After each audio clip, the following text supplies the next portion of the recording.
మహానంది క్షేత్రంలో దసరా శరన్నవరాత్రి ఉత్సవాలను నిర్వహించుకుంటున్నట్లుగా దేవస్థానం పండితుడు రవిశంకర అవధాని తెలిపారు.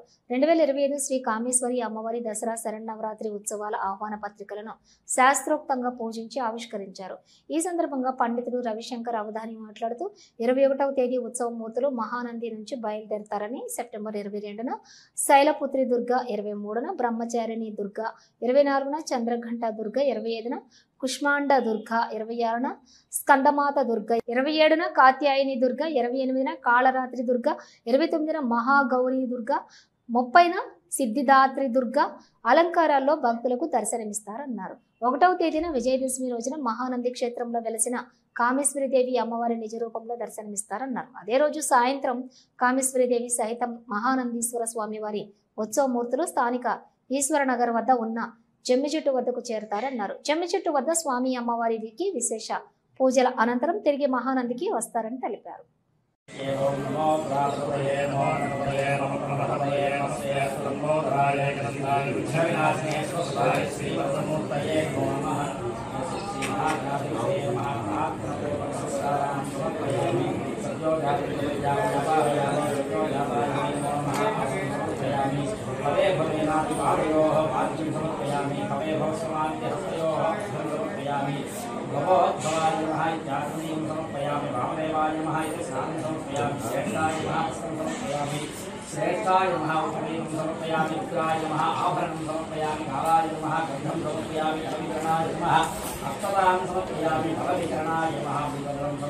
ఓం నమో మహానందీశ్వరాయ.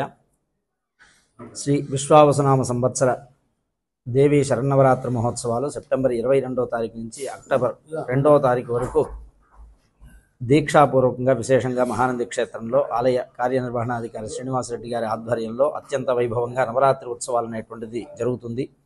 ప్రధానంగా మనకి దేవీ భాగవతంలో శరత్కాలే మహాపూజ క్రియతే యాచ వార్షికి అని చెప్పి మనకి దేవీ భాగవతం చెప్తుంది. శరత్కాలం అంటే శరదృతువు మొదలయ్యేటువంటి తొలి 9 రోజులు కూడా అమ్మవారు దుష్ట శిక్షణ శిష్ట రక్షణ చేయడానికి వివిధ రూపాలు అలంకారాలు దాల్చి ఈ యొక్క సమస్త లోకాన్ని కూడా ప్రాణకోటిని రక్షిస్తుంది అని చెప్పి మనకి దేవీ భాగవతంలో చెప్పి, ఆ రకంగా ఈ 9 రోజులు కూడా అమ్మవారికి విశేషమైనటువంటి ఆరాధనలు చేయాలి అనేటువంటిది శాస్త్రవాక్యం. కాబట్టి దాన్ని అనుసరించి మహానంది క్షేత్రంలో ప్రతి సంవత్సరం లాగే ఈ సంవత్సరం కూడా మనకి ఈ యొక్క దేవీ నవరాత్రి ఉత్సవాలు అనేటువంటిది వైభవంగా నిర్వహించడం జరుగుతుంది. ప్రధానంగా ఈసారి మనకి ఎప్పుడూ లేని విధంగా 11 రోజుల పాటు నవరాత్రి రావడం అనేటువంటిది ఈ సంవత్సరం యొక్క ప్రత్యేకంగా మనం చెప్పుకోవాలి.